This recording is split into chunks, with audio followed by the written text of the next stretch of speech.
military assistance provided in the first half of this year, and we are on track to get to the 40 billion for the full year. So NATO is working with Ukraine, bringing you ever closer to the alliance. And we are also working with other partners to bolster security for us all. We just concluded, before the President arrived, the first session of our NATO Defence Ministerial is a meeting that included the European Union and our Indo-Pacific partners. And of course, Ukraine was also high on the agenda of that meeting. It was the first meeting when we had Australia, Japan, Korea, New Zealand participating in this format. A clear sign of our deepening cooperation in the face of our shared challenges. The war in Ukraine has shown that instability in Europe can have far-reaching consequences across the world. And that countries thousands of miles away, as far away as Iran, China and even North Korea, can become security spoilers in our own backyard. Our world is closely linked, and so is our security. China has become a decisive enabler of Russia's war against Ukraine. And it cannot continue to fuel the biggest conflict in Europe since the Second World War without this impacting on its interests and reputation. Iran and North Korea are fueling Russia's war machine with missiles and drones in return for support for the military industries. So we must be clear-eyed in our assessment of the challenges we face. And we must work with our like-minded partners to address our shared challenges and uphold our common values. At our summit in Washington, NATO agreed to deepen practical cooperation with our Indo-Pacific partners. And today we discussed our joint efforts, including on support for Ukraine, defense production and innovation, cyber defense, countering disinformation and new technologies, including artificial intelligence. I want to take this opportunity to thank our Indo-Pacific partners and the EU for their outstanding support for Ukraine, including today the announcements made by Australia about the delivery of tanks to Ukraine. We are determined to work ever more closely together to defend our democratic values and to promote a world based on the rule of law, not the rule of force.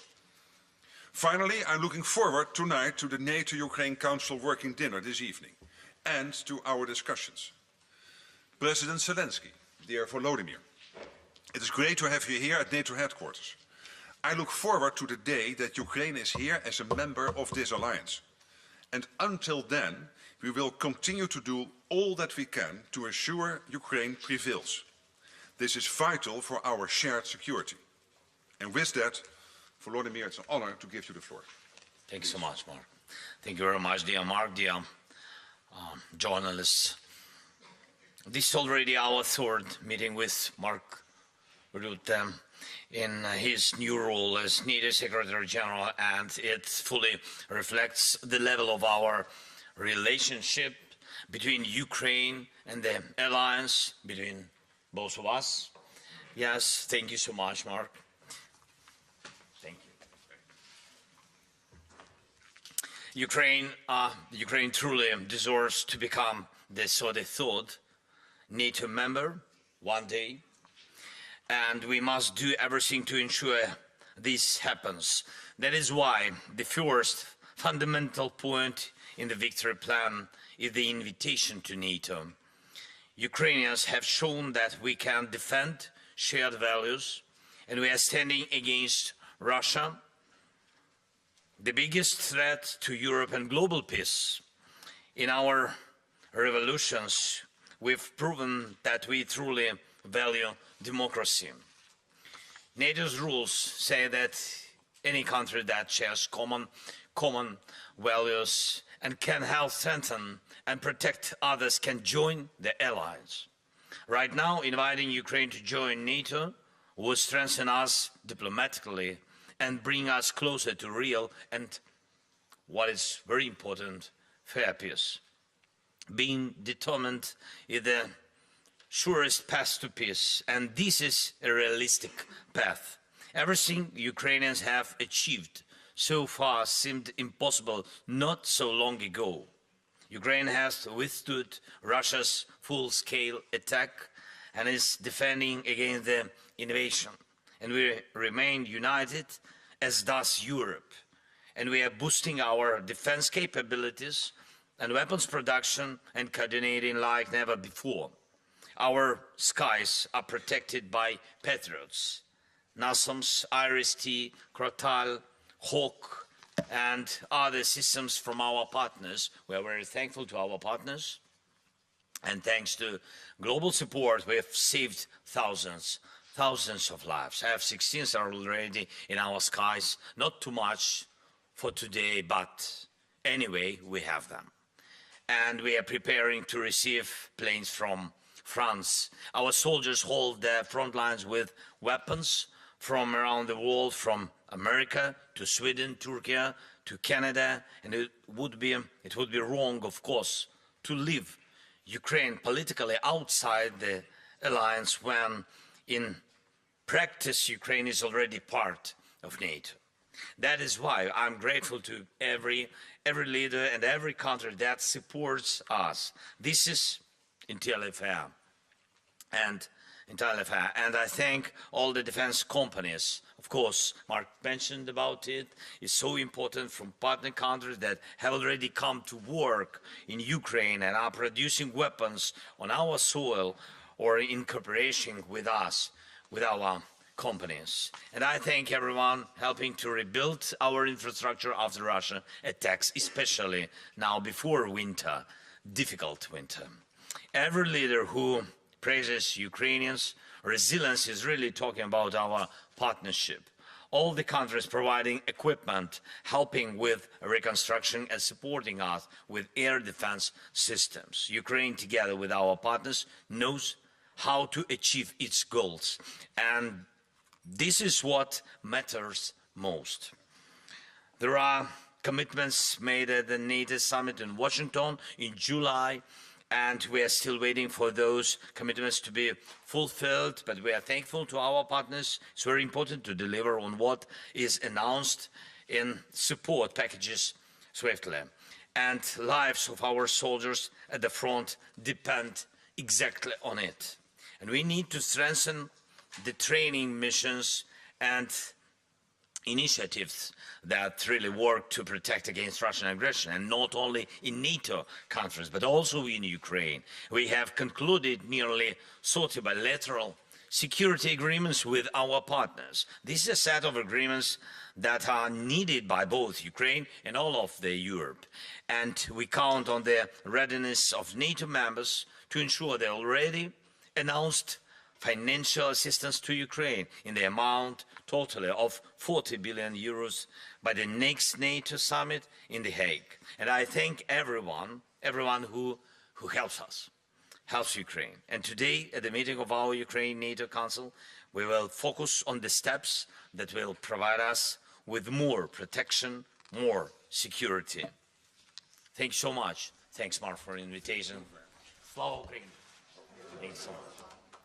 Thank you very much. We have very limited time for questions, I'm afraid, so I will do my best to take as many as we can. I'll start with the BBC on the fourth row.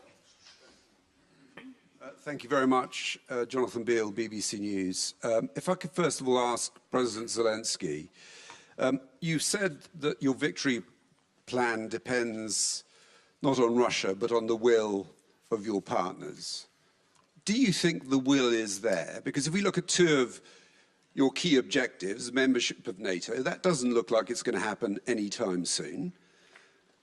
And if we look at your desire to have Western-supplied long-range missiles being used to hit targets in Russia, they've been debating that for months.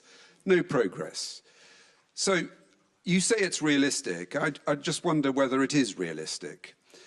And then if I could ask you, Secretary General, I realize it's slightly not about what you've been discussing, but there are reports, increasingly likely, that the leader of Hamas has been killed. And I just wanted to get your reaction. And also, if you think this is an important time for Israel to take stock and review its military operations in Gaza, because they have, in essence, if they have killed him, the head of the snake. I just want to emphasize it's one question per journalist. I Thank you very apologize. much. We're very short on time. Yes. You want? Okay, thank you so much. So thank you very much for your question. So not the first time I hear such question. What is realistic and what is not realistic? Remember the steps before invasion. Remember first days of Russian invasion and a lot of different propositions, because some of them have been realistic for us to survive, not realistic, and etc. So I believe in people, in our people, and in people, not only Ukrainians, first of all in Ukrainians, because the war in Ukraine and the strongest weapon what we had at the very beginning of the war is just our people, different. I think this is the strategic weapon, but we lose them, and that is the problem of the war, especially of the long war. It's a big tragedy for us, really, to lose our people. And that's why I believe in our people, in unity in Ukraine. If we will not lose unity in Ukraine, we will prevail. I'm sure, 100%, but it depends on the unity of our partners. It really depends, because the morality of people, you know, long war, it's understandable. All our feelings were understandable. I don't want to go further to this question, but I think you understand. Strengthening of Ukraine, it's not only depending on the weapon, this kind or that kind, it's depending on the will. If our partners will not lose their unity, we will not lose. And This strength. and we will not use that. We will not lose that unity. It's you so can count on important. that. And my message today to Vladimirovich Putin is that if he thinks we will not. And today again is evidence. Look what the Australians have done, what the Germans are doing, what the US has done today. Again, announcing almost $500 million in anti-missile defense systems. I've spoken over the last 3 weeks with all allies. There is absolute unity. We will massively make sure that Ukraine has what it needs to fight the war against Russia. We will continue doing that. And if anyone in the Kremlin will think that by sowing division we will stop this, no, this will not happen. And Ukraine will be member of NATO. There is no doubt about it. It's so important, and that's why it's not a question of debates. I think we need to strengthen us urgently. To my mind, that is very important now. And debates about invitation and long-distance weapon, of course, they are. Some people, they rise up their question, the volume, the level of risks with it, and etc. But I remember our first steps with Patriots, then with F-16, before it, MLRS, HIMARS. Leos 2. Always, always debates. But here we are. We are democracies. Ukraine is a democracy, the 32 allies are democracies. So you will have debates. But there's absolute unity that we will, because this is about our values, about our collective security. We cannot have an emboldened Russia at the NATO borders because they would somehow have been successful in Ukraine. We cannot accept that because of our values and because of our collective security interests. And this is from Los Angeles to Tirana to the most eastern city on NATO territory. We are aligned on this. You see, we have unity. Good beginning. We need 32 more. And then on Sinwar, of course, he is widely recognized as the architect of the 7th of October 2023 terrorist attacks on Israel. I have condemned them, all allies have condemned them, every reasonable soul in the world has condemned them. So if he has died, I personally will not miss him. We'll go to DPA, please, at the back there.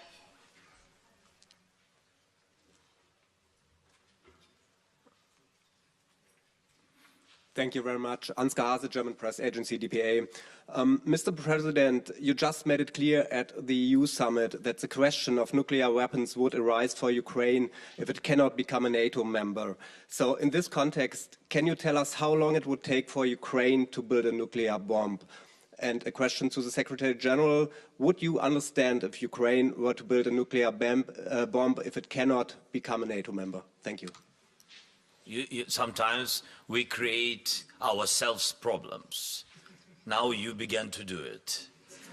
So we never spoke about that we are preparing to create nuclear weapon or something like this.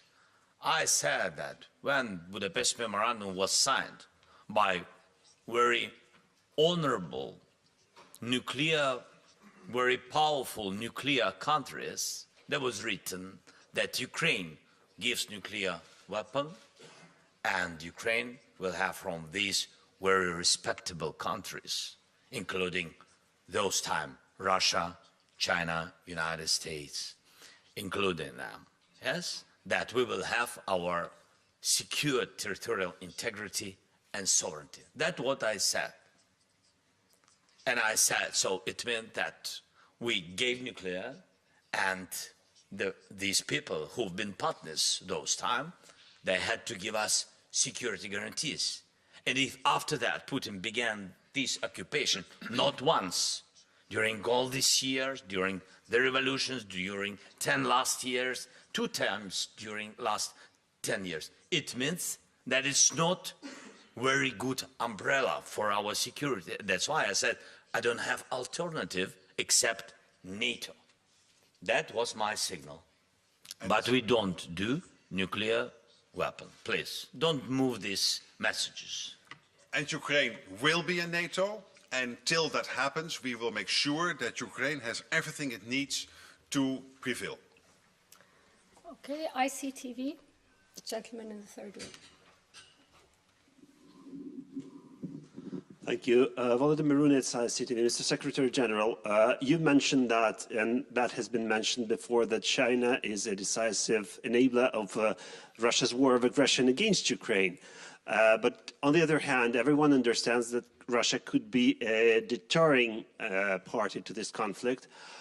Should NATO revise its relationship with China and probably involve India more to make Russia step back? And Mr. President, if you please, I wanted to ask you if you're happy today with what you got here in Brussels, but that question I think was asked already. So I would go further and ask you, Mr. Fico, the Slovakian Prime Minister, said that Ukraine's NATO membership will come at a cost. So what do you think he meant? Did you speak to this Slovakian delegation? What are the details? Could you elaborate? Thank you. Well, on your first question, clearly China is a challenge. It is not our adversary, but it is a challenge, and it is supporting Russia's war effort by sanction circumvention, by delivering dual-use goods, and it will have an impact. It is having an impact on China's standing in the world. They cannot do that without having to experience that countries will take a different look towards China. And that would be my answer to your first question, and I think Volodímir on the... On this question? No, not on this one, but on the, other? yes, about Fico. So about the Fico, so today we spoke with him, but I think it was between us. So I said that first of all, I'm happy that our governments on the level of Prime Minister Shmyhal have some contacts with the Prime Minister Fico. It was my first conversation with Fico and about the so I think we speak. It's good. And about the high price, yes, you asked about the high price. He said that the need of us high price. I said a lot of things to Fico today. I think that we have to hold relations between our countries. I think it's more important to do it. So his country is not in war. God bless. And I wish his people peace, not see what does mean and what Putin really, what Putin's face, what Putin really can bring to your country. And that's great that he doesn't feel it. It's good for his people, but he has to support us. Otherwise, he will understand it very well from him, because Putin will never stop. Just if we will not stop him, he will never stop. He likes the process. He's fan of the war. I gave today the example, very interesting example, when we tried to save our north part and went through their border in Kursk region. You know what the people said to our soldiers? You are NATO. You are Americans. Russian people said to our soldiers. Our soldiers, Ukrainian-speaking guys, but of course they know Russian language, 100%. They begin to answer in Russian language, no. They said in Russian, no, we're Ukrainians. They said, that, and Russians, these old people, they said, no, you are NATO, we know. You are NATO. They've been very surprised that we're Ukrainians. So you understand in what disinformation they live. So Putin built such government, he took the rights of his people, and now he's moving to the death young people.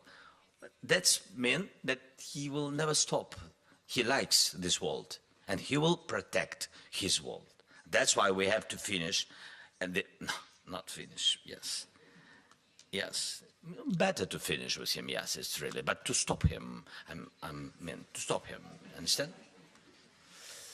Okay, we'll go to NHK, please.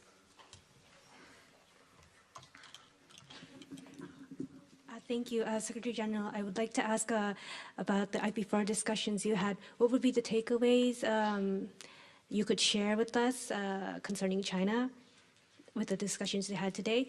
And Mr. President, I would like to ask with China supporting Russia and now North Korea trying to send personnel to fight your people, is the cooperation with the Japan and IP4 countries becoming more important? We had a very good meeting with the 4 countries, Australia, New Zealand, South Korea, and indeed Japan, very much being at the table. It is a strong partner with NATO, and the IP4 is a strong partner for NATO. And we discussed, of course, Ukraine. We discussed how what is happening in Europe is impacting on the Indo-Pacific and the security situation in the Pacific. Impacting, of course, on the Euro-Atlantic, so also on NATO, and that we need to really build that relationship. And this is not only about China. This is, of course, a broader debate and a broader discussion. And what we agreed is that we particularly want to deepen that relationship in the areas of industrial production, because this is an issue for every one of us, to ramp up industry production, I mean defense industry production, innovation, but also how do we deal with hybrid threats, cyber threats. And on all these issues we will strengthen the cooperation between the 4 and NATO allies. Okay, and a final question to the Sydney Morning Herald. 3rd row.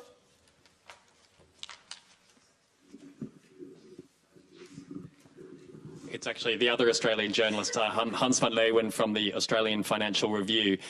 For the Secretary-General, was there any specific discussion at the IP4 about the North Korean question, given the urgency that has come about, given the reports from Ukraine? And for President Zelensky, Australia has just given you 49 tanks.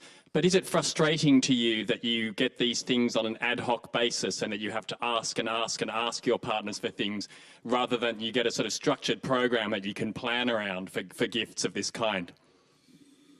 Well, on the first question, we discussed all the security implications of what's happening in the Pacific and in the Euro-Atlantic area, what that means for our cooperation, but also for the 2 areas separate, but also, again, so much being interconnected, what it means for us collectively. And of course, North Korea also was discussed, and we are very worried about the situation North Korea is posturing towards the Republic of Korea, so as we say, South Korea, but also the role North Korea is playing in that axis together with China, Iran and Russia, supporting Russia's war effort against Ukraine.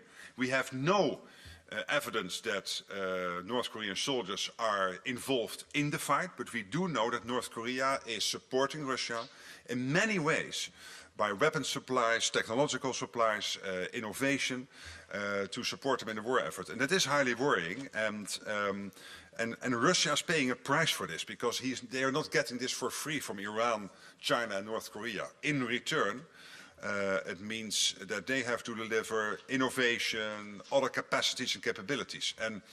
And therefore it is a problem for Ukraine, therefore it is a problem for all of us. But in the end it is also a problem for Russia itself. So North Korea was discussed along these lines. Thank you so much for your question. From our intelligence, we've got information that North Korea sent technical personnel and officers to Ukraine on temporarily occupied territories, and they are preparing on their land 10,000 soldiers, but they didn't move them already to Ukraine or to Russia. So when we will have this information, of course, we will raise up this question, but because this will be the second, I think it's already the second country which involved to this war against us. So about the tanks, thank you so much, Australia, for these tanks.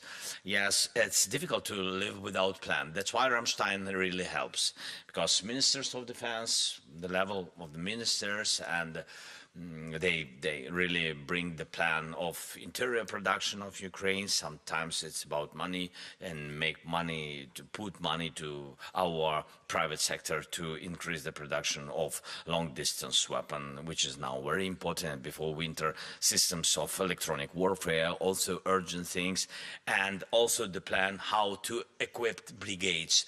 This is the best plan what we can have, really. So our messages to all the countries, just equip brigades, they can be resourced and they can change our guys who are tired. Some of them are tired. We need to change them on the battlefield. That's why we need this resource, well equipped. And this is the signal how to have real plan. Then about Japan, just to finish, because you asked me, I'm very thankful to your country. And really we found during this war very strong partner. From all our people, please, big thanks to your society. Go through the winter in Ukraine. It will be the third one, but we had experience of two, with blackouts, with all these challenges, and without the help of partners, where Japan supporting us with energy during such cold and dark winters. So without such partners, we couldn't survive. So we are very thankful to you for all support that Japan provided for us. Thank you. Thank you very much. That's all we have time for. Thank you. Thank you.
It's how you act, the fascinates me. It's the things you say and do that touch me. I'm falling for your personality. It's all about love, my baby. I'm so in love with your inner beauty. Inner beauty.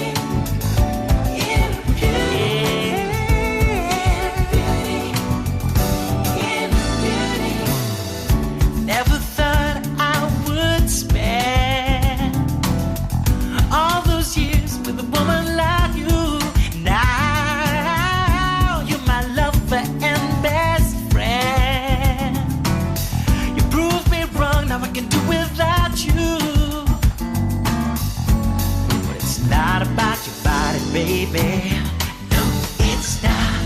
It's not about sex appeal. Yes, you're hot, but it's not about that for the first time. It's all about you, my baby. It's how you act, the fascinates me. It's the things you say and do that touch me. I'm falling for your personality. It's all about love, my baby. I'm so in love with your inner beauty. Oh, it's much more about your